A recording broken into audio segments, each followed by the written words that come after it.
पराशराद योगी वासव्यां कलया हरे। सूत जी महाराज कहते हैं, हे सौनकादि ऋषियों, ये भागवत को जो लिखा है ना, द्वापरी शमन प्राप्ते, द्वापर युग में पराशराद योगी, पराशर की पत्नी सत्यवत के गर्भ से भगवान ने ही वेदव्यास के रूप में अवतार लिया। बोलो वेदव्यास भगवान की जय। वासव्यां कलया हरे, भगवान हरि नारायण ने ही वेदव्यास के रूप में अवतार लिया। और वेदव्यास ने जैसे अवतार लिया, संसार पे जैसे वेदव्यास ने दृष्टिपात किया, कलयुग के लोगों को जैसे वेदव्यास ने देखा तो कैसे देखा? मंदा सुमंद मतयो मंद भाग्याय पद्रुताः।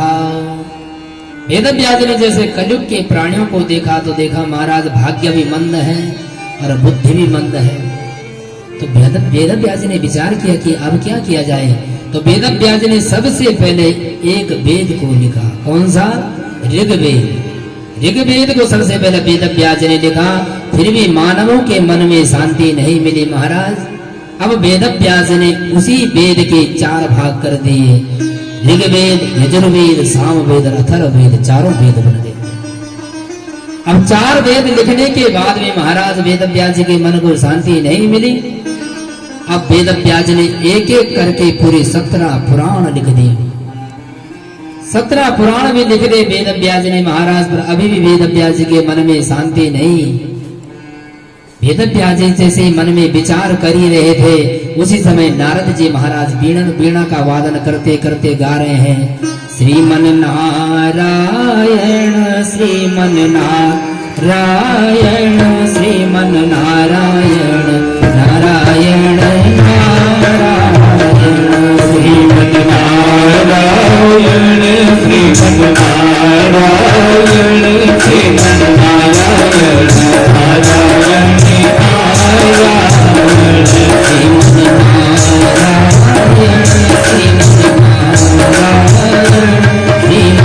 नारायण नारायण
जैसे नारद जी महाराज गान कर रहे थे श्रीमन नारायण श्रीमन नारायण। वेदव्यास जी के आश्रम में जैसे वीणा बजाते हुए नारद जी आए। वेदव्यास जी ने जैसे नारद जी को देखा तो अपने आसन से खड़े हो गए। खड़े होकर बड़ा स्वागत किया। पूजयामास विधिवत नारदम सुर पूजितम। खड़े होकर प्रणाम किया और प्रणाम करने के बाद चरणों का प्रक्षालन किया वेदव्यास ने। वेदव्यास ने कहा कि नारद जी, आज आप हमारे घर में आए, मेरा घर मेरी कुटिया धन्य हो गई है। नारद जी महाराज ने कहा कि महाराज ये प्रश्न बाद में करना, पर लेकिन आपका मुख को थोड़ा उदासीन है, चिंतित है, इतने दुखी क्यों हो? आरासर्य महाभाग भवता कच्चिदात्मना परितुष्यति शारीर आत्मा मानसी भवा। नारद जी ने कहा कि आप मेरा स्वागत बाद में करना, आप थोड़ा दुखी दिखाई दे रहे हैं, इतने दुखी क्यों हो महाराज? नाराश्रय महाभाग भवता कच्चिदात्मनः। हे वेदव्यास जी, आप इतने दुखी क्यों दिखाई दे रहे हैं?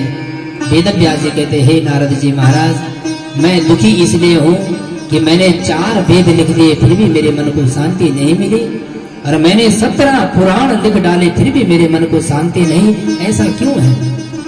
नारद जी कहते हैं, हरे वेदव्यास जी, आपने भले ही 17 पुराण लिख डाले, आपने 4 वेद लिख डाले, लेकिन जो मेन कार्य आपका उसको आप नहीं कर पाए। नैष्कर्म्यमप्युच्युत भाव वर्जितम न शोभते ज्ञानमलं निरंजनम कुतः पुनः सस्वद्भद्रमीश्वरे न चार्पितं कर्म यदप्यकारणम्। नारद जी कहते हैं, हे वेदव्यास जी, आपने सब कुछ करने के बाद भी आपके मन में इसलिए शांति नहीं है क्योंकि तुमने अभी तक उस कृष्ण, उस परब्रह्म की अभी तक आपने गिनती नहीं लिखी। जब तक आप कृष्ण की महिमा का गान नहीं करोगे तब तक आपके मन में शांति नहीं मिल सकती। वेदव्यास जी के मन में ये बात जज गई। नारद जी कहते हैं, महाराज मेरे को देखो, मैं पूर्व जन्म में दासी का पुत्र था, पर लेकिन भगवान की कृपा देखो, उस कृष्ण की कृपा देखो, मैंने संत महात्माओं की खूब सेवा करी और उस सेवा के प्रताप से अगले जन्म में जैसे इस ब्रह्मांड में प्रलय हुई और प्रलय होने के बाद जैसे इस नारायण भगवान ने पुनः इस सृष्टि का सृजन किया, तो जैसे इस नारायण ने सृष्टि बनाई तो अपनी नाभि कमल से ब्रह्मा को उत्पन्न किया और ब्रह्मा जी ने मुझे मानस पुत्र के रूप में मुझे उत्पन्न किया। गुरु नारद भगवान की। नारद जी कह रहे, हे वेदव्यास जी, जब मैं दासी पुत्र होकर ब्रह्मा का पुत्र बन सकता हूँ, क्या तुम भी भगवान के गुणगान करके क्या आप भी परम पद को नहीं प्राप्त कर सकते हैं? वेदव्यास जी महाराज की मन में बात जज गई और नारद जी कहते हैं, हे वेदव्यास जी देखो, जो ये मैं बीणा से गुणगान करता रहता हूँ ये उन्हीं प्रभु ने तो दी है। देवदत्ता मिमां बीणा स्वर ब्रह्म विभूषिता मूर्छयित्वा हरिकथा गायमानश्चराम्यहम्। नारद जी कहते हैं, उन्हीं प्रभु का प्रताप तो है जो मैं इस बीणा में हमेशा श्रीमन नारायण नारायण गाता रहता हूँ। उन्हीं प्रभु ने तो इस बीणा को मुझे प्रदान किया है। नारद जी महाराज तो वहां से अंतर्धान हो गए, चले गए अपने वैकुंठ में। यहाँ वेदव्यास जी के मन में आ गई कि मैंने अभी तक कृष्ण के गुणगान नहीं किया। अप्रादेश मात्रम भवतः प्रदर्शितम, केवल नारद जी ने इशारा मात्र किया था और वेदव्यास जी के समझ में आ गया मुझे कृष्ण का गुणगान करना चाहिए। वेदव्यास जी सरस्वती नदी के किनारे बैठ गए। ब्रह्म नद्यां सरस्वत्या आश्रमः पश्चिमे तटे सम्याप्रास इति प्रोक्त ऋषीणां शत्रुवर्धनः। वेदव्यास जी महाराज सरस्वती नदी के किनारे पे, कहा? उत्तराखंड में बद्रिका था। वहां वेदव्यास जी का आश्रम है, सम्याप्रास नाम का आश्रम है। उस आश्रम में बैठकर सरस्वती नदी के किनारे में वेदव्यास जी बैठे। वेदव्यास जी ने सरस्वती नदी में स्नान किया। सरस्वती में क्यों? क्योंकि ज्ञान की गंगा बहानी है, इसलिए सरस्वती ज्ञान की गंगा है। सरस्वती में जैसे स्नान किया वेदव्यास जी ने और जैसे भागवत महापुराण को लिखना प्रारंभ कर रहे थे उसी समय गणपति जी महाराज प्रकट हो गए। बोल गणपति जी महाराज की जय। गणेश जी महाराज जैसे प्रकट हुए, गणेश जी ने कहा, प्रभु आप भागवत को कहते जाओ और मैं लिखता जाऊंगा। और वेदव्यास जी महाराज भागवत को कहते गए और गणेश जी महाराज लिखते चले गए। और लिखते लिखते वेदव्यास जी ने 18,000 श्लोकों में ये दिव्य श्रीमद् भागवत का ये ग्रंथ तैयार कर दिया। बोल श्रीमद् भागवत महापुराण की 18,000 श्लोकों की ये दिव्य संहिता जैसे ही वेदव्यास जी ने तैयार की महाराज, तो वेदव्यास जी को लगा, महाराज अब मैं तो बुढ़ा हो चुका हूँ, मेरे बाद किसको परोसना चाहिए इसे? किसे दूं? मेरे तो कोई है नहीं, किसे दूं? पुत्र क्योंकि वन में चले गया, अब किसे दूं? वेदव्यास जी के मन में विचार आया कि जरूर मेरा पुत्र यदि भगवान कृष्ण की महिमा का गान सुनेगा तो जरूर घर आ जाएगा। इसलिए वेद व्यास जी को लगा कि औरों को सिखाने से अच्छा है कि अपने पुत्र को भागवत की संहिता सिखाता। और वेद व्यास जी मन में विचार भी कर रहे हैं कि आएगा कैसे, वो तो जंगल में भटक रहा होगा, पता नहीं कहाँ होगा।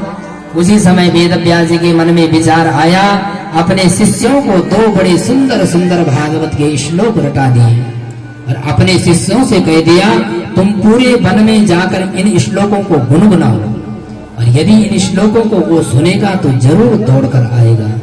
और 2 श्लोक बड़े सुंदर वेद व्यास ने अपने शिष्यों को रटा दिया और दोनों शिष्य चलकर जंगल में जा रहे हैं और इन श्लोकों को गुनगुना रहे हैं।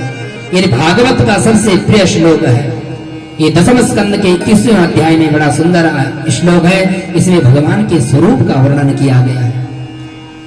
दोनों शिष्य गुनगुना रहे हैं जंगल में। कौन सा श्लोक है?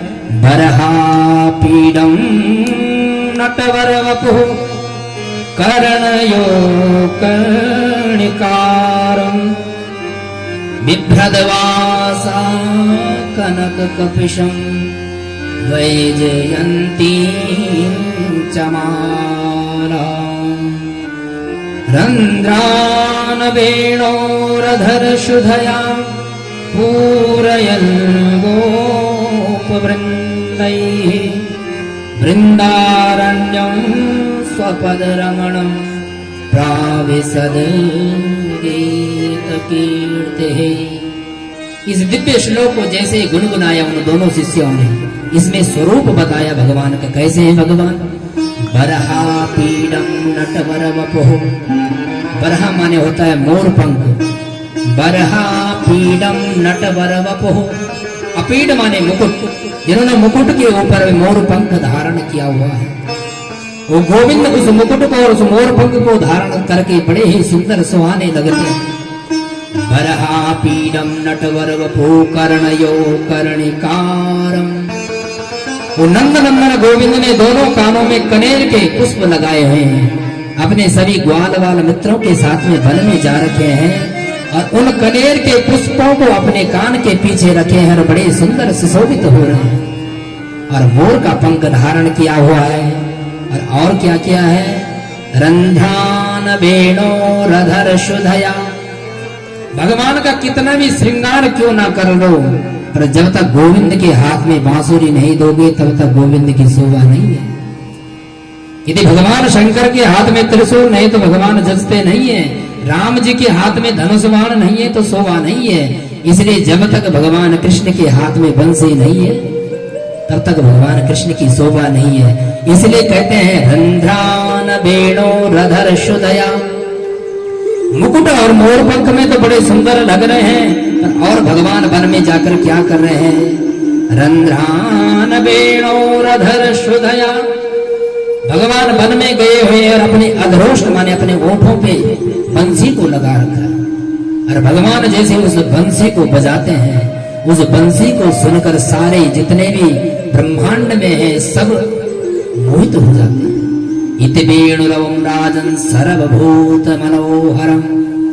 भगवान की बंसी का ऐसा वैशिष्ट है, जब वो कृष्ण कन्हैया उस बांसुरी को बजाते हैं पूरा त्रैलोक्य मोहित हो जाता है। और केवल त्रैलोक्य ही नहीं, पशु पक्षी भी ध्यान होकर सुनने लग जाते हैं। इतनी सुंदर बंसी का वादन करते हैं कृष्ण कन्हैया। रंध्रान वेणोरधर शुधया। उस बंसी को अपनी अधरोष्ट से श्याम सुंदर ने लगाया है और श्याम सुंदर बड़े सुंदर बड़े प्रिय लग रहे हैं। अपूरयन गोप वृंदैः।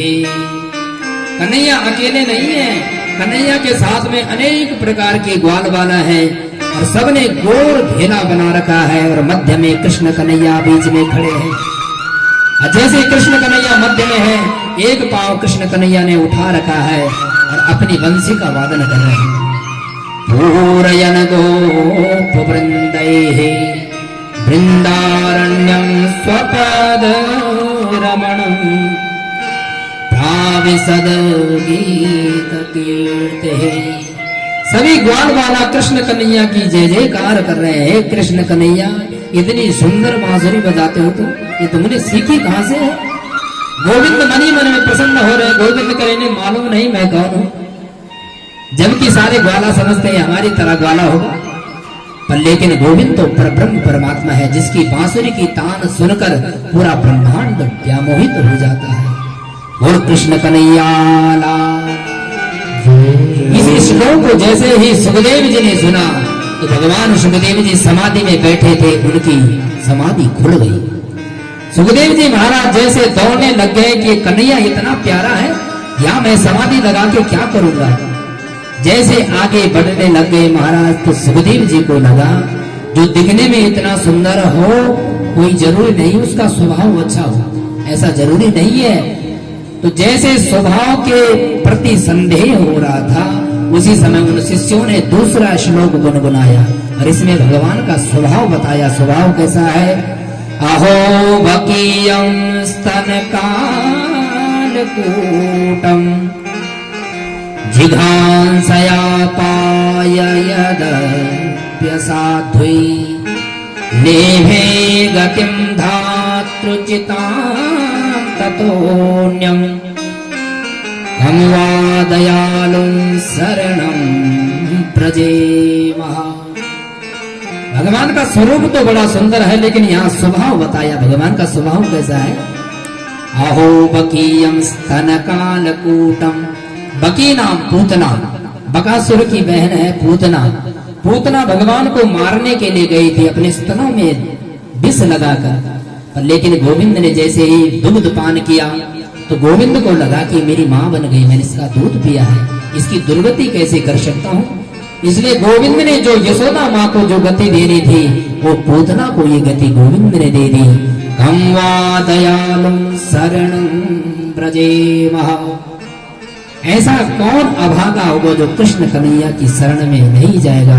बोलो गोविंद भगवान की। स्वभाव के प्रति संदेह था। भगवान सुखदेव ने स्वभाव के बारे में सुना तो दौड़ पड़े। सुखदेव जी छोड़ दी समाधि और उन शिष्यों के पास जैसे आए तो सुखदेव जी कहने लग गए, 2-4 श्लोक और सुनाओ। शिष्यों ने कहा कि हमें तो हमारे गुरुजी ने केवल 2 ही श्लोक सुनाए और हमें नहीं आते महाराज। सुखदेव जी ने कहा कि आपके गुरुजी कौन है? शिष्यों ने जैसे वेदव्यास जी का नाम लिया महाराज, सुखदेव जी बड़े प्रसन्न हो गए, मेरे पिता और आपके गुरु हैं।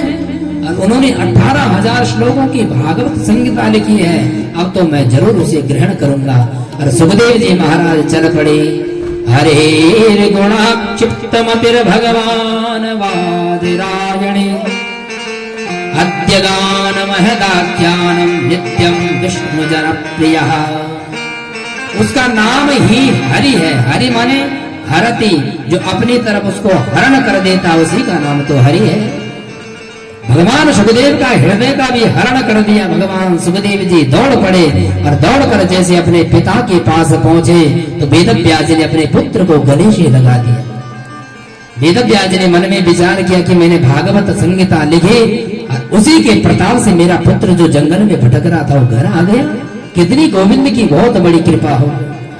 उसी समय वेदव्यास जी ने अपने पुत्र सुखदेव को भागवत संहिता पढ़ाना प्रारंभ कर दिया और सुखदेव जी को पढ़ाते पढ़ाते पूरे 18,000 श्लोकों की संहिता भगवान वेदव्यास जी ने अपने पुत्र सुखदेव जी को पढ़ा दी।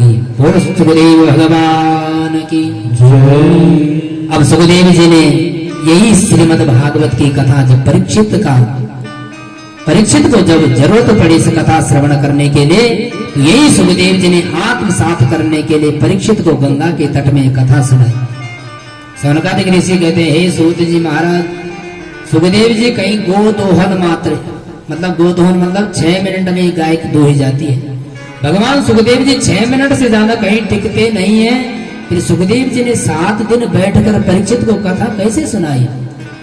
सूत जी महाराज यहाँ से महाभारत की कथा प्रारंभ करते हैं और महाभारत की कथा प्रारंभ करते हुए सूत जी महाराज कहते हैं, यदा मृधे कौरव सिंजयाना वीरे स्वतो वीर गतिं गतेषु भृकोदरा विद्ध गदा विमर्शु भग्नोरुदंडे धृतराष्ट्रपुत्रे। यहाँ से